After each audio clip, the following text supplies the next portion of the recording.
ఈరోజు చిత్తూరు జిల్లాలో బంగారుపాళ్యం అనే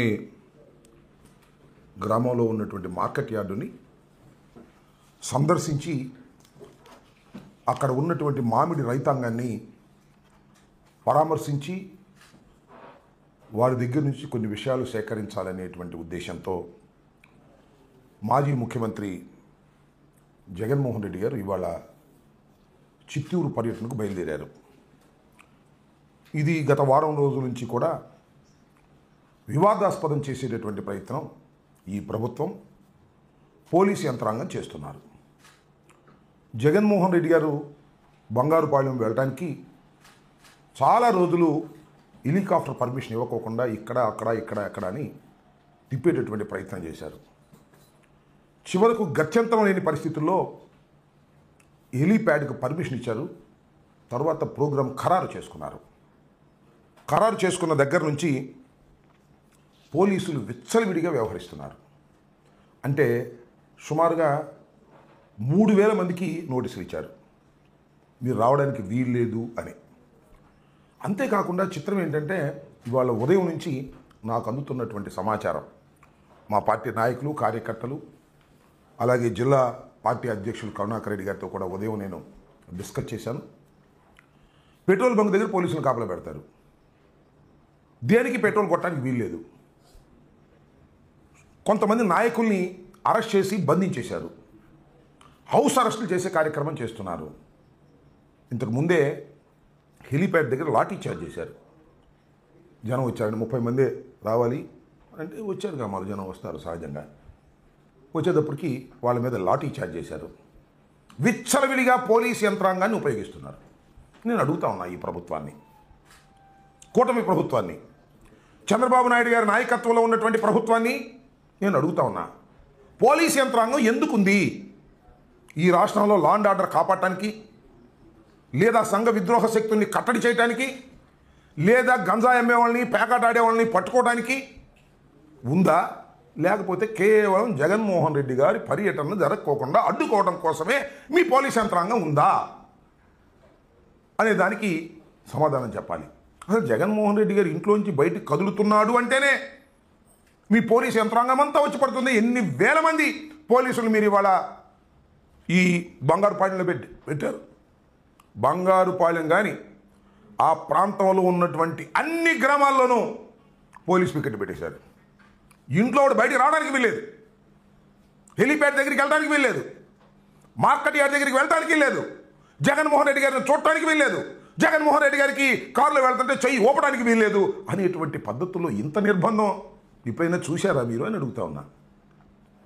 చూసిన వాళ్ళు చచ్చిపోయి ఉంటారు. వాళ్ళు బ్రిటిష్ పరిపాలనలో స్వాతంత్ర సమరయోధుల మీద ఏ విధంగా అయితే యుద్ధాన్ని ప్రకటించి బ్రిటిష్ ప్రభుత్వం చేసిందో అంతకన్నా దారుణంగా నేను 89లో రాజకీయాల్లోకి ప్రవేశించాను. అప్పటి నుంచి ఇప్పటి వరకు కూడా ఇలాంటి దారుణమైనటువంటి పరిస్థితులు రాష్ట్రంలో లేవు అనే విషయం అందరికీ తెలిసినటువంటి సత్యం అని ఈ సందర్భంగా మనవి చేస్తున్నా. ఆయన ఎస్పీ గారు ఉంటాడు, ఆయన పేరుతో మణికంఠ అంట. ఆయన నిన్న చాలా ఆంక్షలు చెప్పాడు, విచిత్రమైన ఆంక్ష చెప్పాడండి. ఈ మీటింగ్కి వస్తేనంట ఎవడైనా జనాన్ని సమీకరిస్తేనంట రౌడీ షీట్ పెడతాడంట. What is this? జనాన్ని సమీకరించమని మేమేం చెప్పడంలో, జనాన్ని సమీకరించవలసినటువంటి అవసరమే జగన్మోహన్ రెడ్డికి లేదు, మా వైఎస్ఆర్ కాంగ్రెస్ పార్టీకి లేదు. నిజంగా జనాన్ని సమీకరిస్తుంది మీరు. జగన్మోహన్ రెడ్డి గారికి పర్మిషన్ ఇవ్వకపోవటం, ఆయన హెలికాప్టర్ దిగితే అక్కడ లాఠీ చార్జ్ చేయటం, జగన్ ఎవరో రావద్దని ఊరూరు తిరిగి చెప్పటం, జనం ఎవరో రావద్దని ఊరూరు తిరిగి చెబుతుంటే వెళ్ళాలి కావాలని వాళ్ళు బయలుదేరటం, తండోపతండాలుగా బయలుదేరి రావడం. రౌడీ షీట్ ఓపెన్ చేస్తా అంటే నాకు అర్థం కాల. అంటే లోకేష్ చెప్తే నువ్వేదైనా చేసేస్తావా? అసలు రౌడీ షీట్ ఎవరి మీద ఓపెన్ చేస్తారు?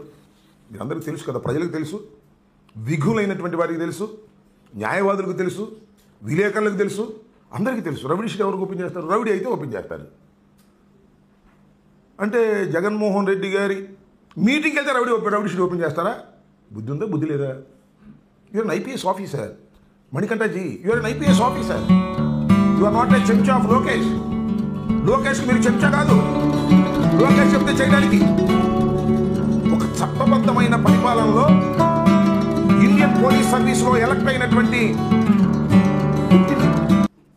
బాధ్యత కలిగినటువంటి వ్యక్తి మీరు. ఈ రాష్ట్రంలో, ఈ దేశంలో లా అండ్ ఆర్డర్ కాపాడవలసిన వారు మీరు. మాజీ ముఖ్యమంత్రి మీటింగ్కి వస్తే, జనాన్ని సమీకరిస్తే నీ మీద రౌడీ షీట్ పెడతానంటే ఎక్కడ పోతుంది రాష్ట్రం? రౌడీ షీట్ ఎవరెవరి మీద పెట్టాలి? ఇదిగో నా దగ్గర ఉంది మాన్యువల్ ఉంది నా దగ్గర. హ్యాబిచువల్ అఫెండర్స్ని, గ్రేవ్ అఫెన్స్లో పాల్గొన్నవాడిని, యాంటీ సోషల్ ఎలిమెంట్ని, ఇలాంటి వాళ్ళని రౌడీ షీట్లు పెడతారు. రిపీటెడ్గా అదే పనిగా చేస్తూ ఉంటాడు. రౌడీ మామూలు చేస్తుంటాడు, లేదా నేరాలు చేయటం వాడు వృత్తిగా భావిస్తాడు, నేరాల మీదే ఆధారపడి బతుకుంటాడు. వాడి మీద నువ్వు రౌడీ షీట్ పెట్టాల్సింది మా మీద. అంటే వైఎస్ఆర్సీపీ కార్యకర్తల మీద, వైఎస్ఆర్సీపీ నాయకుల మీద రౌడీ షీట్ ఓపెన్ చేస్తానని నువ్వు బెదిరిస్తున్నావే. ఏందయ్యా నాకు అర్థం కాలేదు. మణికంఠ ఐపీఎస్ ఆఫీసర్ గారు, లోకేష్ చెప్పంగానే చేసేస్తారా? రౌడీ షీట్లు ఓపెన్ చేసేస్తారా? అర్థం పర్థం లేదా? ప్రజా వ్యతిరేకతను తట్టుకోగలుగుతారా? వస్తే మీ దగ్గర లాఠీలు తూటాలు ఉంటే మీరు చేస్తున్నటువంటి ఈ ఒత్తిడికి లేదా ఈ అణిచివేతకు వ్యతిరేకంగా ప్రజలు విజృంభిస్తే మీరు తట్టుకోగలుగుతారా అని అడుగుతా ఉన్నా. బ్రిటిష్ వాడి దగ్గర బాంబులు లేకపోయాడా? బ్రిటిష్ వాడి దగ్గర లాఠీలు లేకపోయాడా? బ్రిటిష్ వాడి దగ్గర తుపాకులు లేకపోయాడా? స్వాతంత్రం ఇచ్చి వెళ్ళిపోయాడే. ప్రజా వ్యతిరేకత వచ్చినప్పుడు మీ లాఠీలు, మీ తోటాలు, మీ బెదిరింపులు పనికిరావు. ఇవాళ వస్తున్నారు జనం. నేను అనుకున్నా, హెలిప్యాడ్ దగ్గరికి నడుచుకుంటూ వస్తున్నారు, స్కూటర్లు వేసుకుంటూ వస్తున్నారు. ఏంటో చూడాలనే తాపత్రయం, ఏదో జరుగుతుందనేటువంటి భయం మీరు క్రియేట్ చేసింది జగన్మోహన్ రెడ్డి గారు కాదు. గ్రామాలు తరలి వచ్చేటటువంటి పరిస్థితిని వాళ్ళు మీరు క్రియేట్ చేశారు. దీనికి బాధ్యులు మీరు. అదేమంటే తొక్కిసలాటలో జనం చచ్చిపోతారు, తొక్కిసలాటను కంట్రోల్ చేయలేరు మీరు. గుంటూరు చూడండి, జగన్మోహన్ రెడ్డి గారి కారు చుట్టూ ఒక్క పోలీస్ అన్న ఉన్నాడు. Is in Z security as an ex chief minister. Rope party ఉండాలి. ఉందా? గుంటూరులో ఉందా? గుంటూరు వచ్చినప్పుడు నేను చూసా. ఉందా? లేదు. ఇంకో చోట ఉందా? That is your duty. అంతేగాని ఒక రాజకీయ నాయకుడు వస్తుంటే వాడికి జనం వెళ్ళడానికి వీల్లేదు, వెళ్తే వాళ్ళ మీద రౌడీ షీట్లు ఓపెన్ చేస్తాం, ఇలాంటి దారుణమైనటువంటి మాటలు మాట్లాడడం ధర్మం కాదనే విషయాన్ని ముఖ్యంగా ఐపీఎస్ ఆఫీసర్ గుర్తుపెట్టుకోవాలి. మణికంఠ అని ఆయన, మిగతా ఐపీఎస్ ఆఫీసర్లు కూడా దీన్ని ఖండించాల్సినటువంటి అవసరం ఉంది. రౌడీ షీట్ పెడతాం, అది పెడతాం, ఇది పెడతాం అనేటువంటి పద్ధతుల్లో ఒక కర్ఫ్యూ వాతావరణాన్ని మీరు సృష్టించారు. మొత్తం బంగారుపాలెం, తిరుపతి, మన చిత్తూరు జిల్లా మొత్తం భయంకరమైన సిచ్యువేషన్ని మీరు క్రియేట్ చేసి మేము ఎందుకు వెళ్తున్నాం? మామిడి రైతులు అన్యాయం అయిపోయారు, వాళ్ళని పరామర్శించడం వల్ల ఏం జరుగుతుంది? ప్రభుత్వం మీద ఒత్తిడి పెరుగుతుంది. ఒత్తిడి పెరిగితే ప్రభుత్వం ఏదైనా ముందుకు వచ్చి రైతుల్ని ఆదుకుంటుంది. దిస్ ఇస్ ద కాన్సెప్ట్ కదా. ఒక మాజీ ముఖ్యమంత్రి వెళ్ళి పరామర్శిస్తానికి కూడా ఇన్ని అడ్డంకులు ఈ రాష్ట్రంలో ఉన్నాయి. మొన్న 5 సంవత్సరాల దాకా ఈ రాష్ట్రానికి ముఖ్యమంత్రిగా చేసినటువంటి వ్యక్తి అండి జగన్మోహన్ రెడ్డి గారు. ఆయన వెళ్ళి ప్రజల్ని పరామర్శించడానికి కూడా ఇన్ని ఆంక్షలు విధిస్తున్నారు అంటే ఎక్కడికి పోతున్నారు మీరు? మీ అంతటా మీరే ప్రజా వ్యతిరేకత తెచ్చుకునేటటువంటి పరిస్థితులకు మీరు దోహదపడుతున్నారు. ఇది చాలా దారుణమైనటువంటి అంశం. కాబట్టి అన్ని చోట్ల ఇవాళ నాకు వచ్చిన సమాచారం ప్రకారం 116 దుకాణాలు ఉంటే ఆ దుకాణాలకు మొత్తం నోటీసులు ఇచ్చారండి.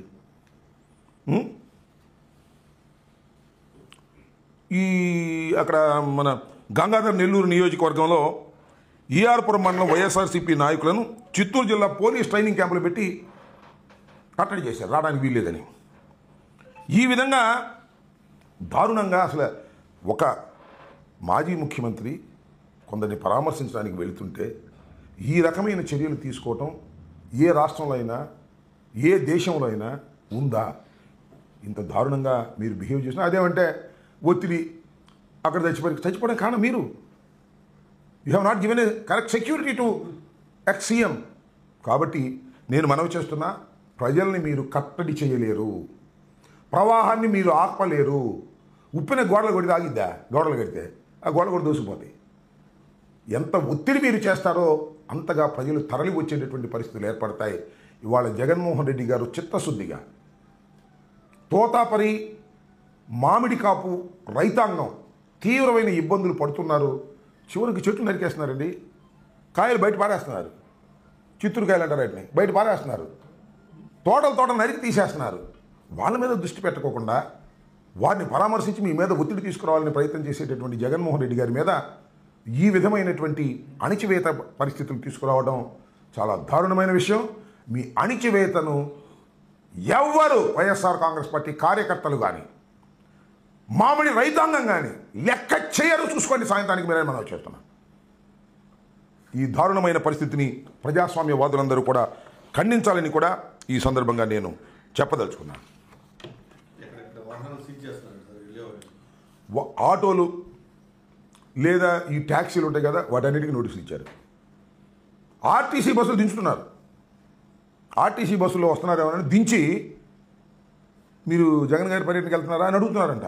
ఏం పోయేకాలం మీద ఆర్టీసీ వాళ్ళు ఏదో పెళ్లికో దినానికో శుభకార్యానికో మంచి కార్యానికో ఈ గ్రామం నుంచి ఆ గ్రామం వెళ్తారు. వాళ్ళని దించి మీరు జగన్ గారి మీటింగ్కి వెళ్తున్నారా అని అడుగుతున్నారంటే ఏంది ఇది? నాకు అర్థం కాలే. ఇంత సూక్ష్మంగా మీరు కాన్సన్ట్రేషన్ చేసి ఈ జగన్ పర్యటనని జగన్ పర్యటన ఎట్లా ఫెయిల్ అవుతుంది? జగన్ గారి ఉద్దేశం ఏంటి? He will go and interact with the farmers, mango farmers, that's all. జనం వస్తే అమ్మో జనం విపరీతంగా వచ్చారు జగన్మోహన్ రెడ్డి గారికి, ఈ కూటమి పని అయిపోయింది, చంద్రబాబు పని అయిపోయింది అని అనుకుంటారు. మీ భయం ఆపి తాగుతారా జనం జగన్మోహన్ రెడ్డి గారికి? చాలా దారుణం. మనం సత్యనపల్లిలో చూసాం, గుంటూరు మీదకి వెళ్ళినప్పుడు అనేక సందర్భాల్లో మనం చూసాం. జగన్మోహన్ రెడ్డి గారు వెళ్ళినప్పుడు జనం వస్తున్నారు.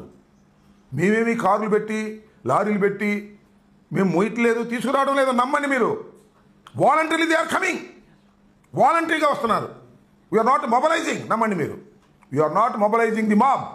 వాళ్ళంతట వాళ్ళు జగన్మోహన్ రెడ్డి గారిని చూడాలని, వారికి చెయ్యి ఊపాలని, పలకరించాలని వస్తున్నారు. అది ఆయనకున్నటువంటి వరం, భగవంతుడు ఇచ్చిన వరం. దాన్ని మీరు ఎలా కండక్ట్ చేస్తారు? మీ వల్ల ఎలా అవుతుంది? ఈ రాష్ట్రంలో ఎంతమంది పోలీసులు ఉన్నారు? ఎంతమంది ప్రజలు ఉన్నారు? పోలీసు అణిచివేతతో జగన్మోహన్ రెడ్డి గారిని మీటింగుల్లో పర్యటనలో అణిచివేయాలని అనుకోవటం అనేది ఒక పిచ్చి పని. ఈ పిచ్చి పని చేస్తున్నది లోకేష్. అతనికి బుర్ర లేదు. మీకన్నా బుద్ధి ఉండాలిగా. ఐపీఎస్ ఆఫీసర్లు గట్ట కాదని చెప్పాలిగా. ఏ పరిస్థితికి అంతే బలాన్ని ఉపయోగించాలి కానీ ఈ చిన్న పరిస్థితి కూడా పెద్ద బలాన్ని ఉపయోగిస్తే ప్రజలు వ్యతిరేకత రాదు. దాన్ని మీరు అర్థం చేసుకోలేకపోతున్నారే. ఆ లోకేష్ అనే ఇన్మెచ్యూర్డ్ పొలిటీషియన్ నాయకత్వంలో ఐపీఎస్ ఆఫీసర్లు అందరూ పనిచేస్తున్నారే. మళ్ళీ దీనికి ఒక రహస్యమైన team, IPS officer team, retired అయిపోయిన వాళ్ళు తీసుకొచ్చుకుని వాళ్ళ డైరెక్షన్లో మణికంఠతో మాట్లాడిస్తారు. రౌడీ షీట్ ఓపెన్ చేస్తామని చెప్పి అంటారు. మర్డర్ కేసులు పెడతామని చెప్పి అంటారు. మర్డర్ కేసుకి అయితే డెడ్ బాడీ కావాలి, అందుకని ఆగుతున్నారు. ఎక్కడ డెడ్ బాడీ దొరికితే పెట్టేస్తారు మర్డర్ కేసులో. మనం పెట్టేశారుగా సింగయ్య కేసులో జగన్మోహన్ రెడ్డి గారిని, కడవ మంత్రుల్ని, దానిలో ప్రయాణం చేసిన అందరినీ పెట్టేశారు. కోర్టు చెవాట్లు పెట్టింది. ఎంతమందిని నిర్బంధించాలి మీరు? ఆగావా? ఎంతమంది సోషల్ మీడియా వర్కర్స్ని, ఎంతమంది వైఎస్ఆర్ కాంగ్రెస్ పార్టీ నాయకుల్ని మీరు రిమాండ్కి పంపించారు? ఆగిందా అంటారు నా ప్రజా వ్యతిరేకత. మొన్న 3 రోజుల క్రితం మీరు 7 సంవత్సరాల లోపు శిక్షలు పడేటటువంటి కేసుల్లో డోంట్ సెండ్ టు రిమాండ్ అని హైకోర్టు ఆర్డర్ ఇచ్చింది ఆల్ మెజిస్ట్రేట్స్కి. ఈ హైకోర్టు ఆర్డర్ ఇచ్చే లోపల చాలామంది లోపలేశారు. కొమ్మినేని శ్రీనివాస్ అన్నీ ఆ సెక్షన్లన్నీ కూడా బిలో 7 years అయినా ఈ సెండ్ టు రిమాండ్. ఈ విధంగా బిలో 7 years శిక్ష పడేటటువంటి కేసులు కూడా రిమాండ్కి పంపించారు. దురదృష్టవశాత్తు మెజిస్ట్రేట్స్ మెకానికల్గా ఇది తప్పు అని హైకోర్టు చెప్పింది. హైకోర్టు సంవత్సరం తర్వాత చెప్పేటప్పటికే చాలామంది అమాయకులైనటువంటి ప్రజలు, కార్యకర్తలు జైల్లోకి వెళ్లాల్సిన పరిస్థితి ఏర్పడింది. ఒకటొకటి వికటిస్తున్నది. చంద్రబాబు నాయుడు గారు గుర్తుపెట్టుకో, లోకేష్ గుర్తుపెట్టుకో. మీరు చేసే ప్రతి పని వికటిస్తున్నది. మీరు పెడుతున్న కేసుల్ని న్యాయస్థానాలు తిరస్కరిస్తున్నాయి. మీరు ప్రమాదంలో పడుతున్నారనే విషయాన్ని మీరు తెలుసుకోకపోతే మీ కర్మ. మణికంఠ కాపాడలేడు, మరో కంఠ కాపాడలేడు, ఆ డీజీపీని కాపాడలేడు. గుర్తుపెట్టుకోండి. పోలీసు వ్యవస్థని మీరు దుర్వినియోగం చేస్తున్నారు. టోటల్ పోలీసు వ్యవస్థని జగన్మోహన్ రెడ్డి గారిని, వైఎస్ఆర్ కాంగ్రెస్ పార్టీని కట్టడి చేయటం కోసమే ఉపయోగించటం చాలా దురదృష్టకరం. ఆ పని ఏదో మేము చేసుకుపోతాం, ప్రజల్లోకి వెళ్తాం, ప్రజలను కలుసుకుంటాం, ప్రజలతో మాట్లాడుకుంటాం, ప్రజలను పరామర్శించుకుంటాం, ఉద్యమాలు చేస్తాం, అంతే తప్ప ఏంటిది నాకు అర్థం కాలే. మళ్ళీ నెక్స్ట్ ఎలక్షన్లో మా ప్రజాబలాన్ని పరీక్షించుకుంటాం, ఇంతే కదా. ఇంకా 4-5 సంవత్సరాలు ఉంది. రేపే ఎలక్షన్ జరుగుతున్నట్టుగా ఉంది. వ్యవహారం చూస్తుంటే చాలా దుర్మార్గంగా ఉంది. దీన్ని ఇప్పటికైనా తెలుసుకోవాలని కూడా వారికి చెప్పదలుచుకున్నాను.